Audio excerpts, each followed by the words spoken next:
Hi, this is Wendy from Knitters Brewing, and I'm going to show you how to work the techniques that are used in Mystery Sock 9, Clue 6.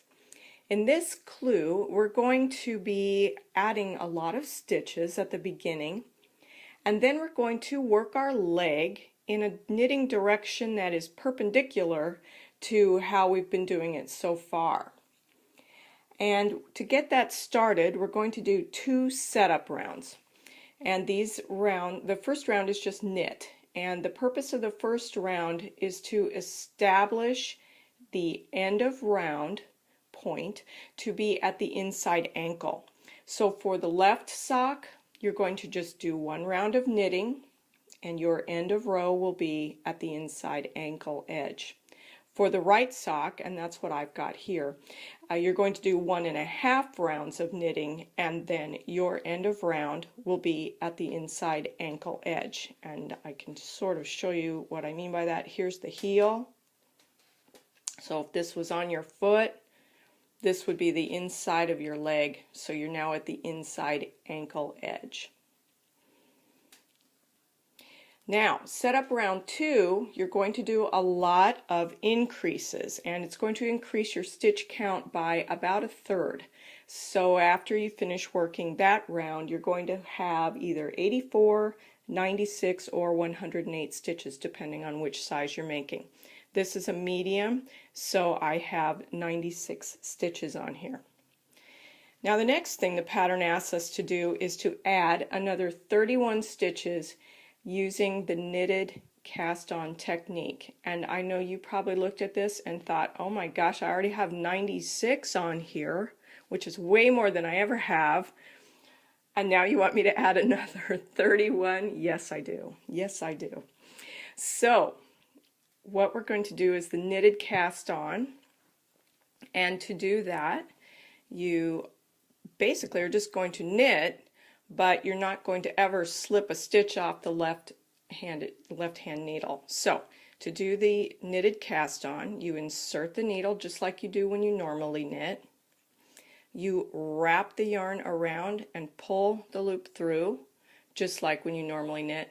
Only here's where it changes. You don't take this stitch off. What you do instead is add your new loop to the left hand needle.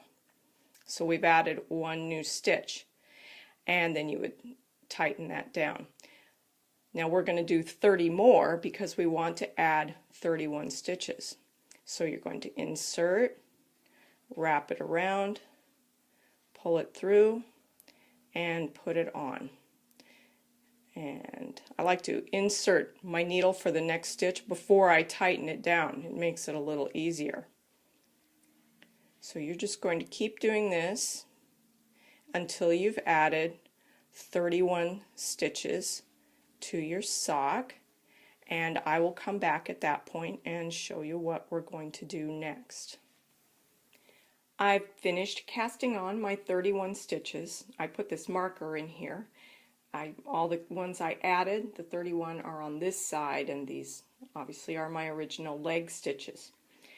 Now what are we going to do with these? I'm going to pull my needle out here a little bit to show you what we're going to be doing. We're now going to work back and forth on these stitches.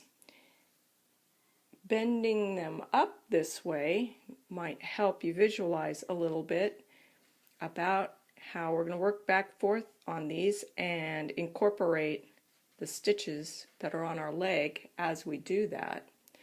And that's going to allow us to fill in our leg vertically, as I said before, working perpendicular to these existing rounds that we had around the ankle area.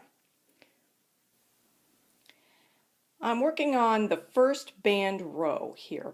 As I mentioned before, the band rows will be worked back and forth on these 31 band stitches, and it's a 12 row pattern repeat. It's actually a Shetland lace style of a stitch pattern, in case you're interested in that.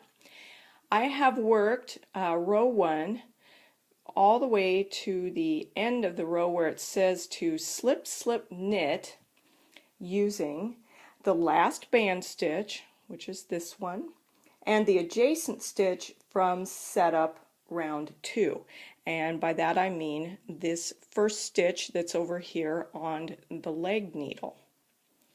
So, and I just put that marker in there to help delineate that. You don't need to have the marker in there unless you want to. So we're going to do the slip slip knit, and what that's going to do is join the last stitch from the band with the next stitch from the sock. So we'd go slip and then get the marker out of the way and slip and then knit the two together. Okay, now the next thing the pattern says to do is then to slip one stitch, and we do that purlwise. Now you're done with row 1. After doing that final slip, our band stitches, there's now 32 instead of 31, but that's what we want. And that's the way that all odd rows are going to end except for row 3, which ends in a wrap and turn. Now we're going to start row 2, and it's a wrong side row, so we're going to flip this over. It's just like working flat on anything else. We are going to start row 2 and all even rows except row 4 with a slip slip purl, and that's going to combine or join that stitch we just slipped with the first actual band stitch. So slip slip purl is kind of an odd duck, but we slip it and then we slip it again. Now we put these stitches back on the left hand needle, and we're going to purl these together up through the back loops. Now normally your working yarn would be on the stitch on the end, and it's not in this case. It's on the one second to the end, but just pretend like it's on the one in the end. It's okay. So to purl these together through the back loops, you're going to come at them from the back.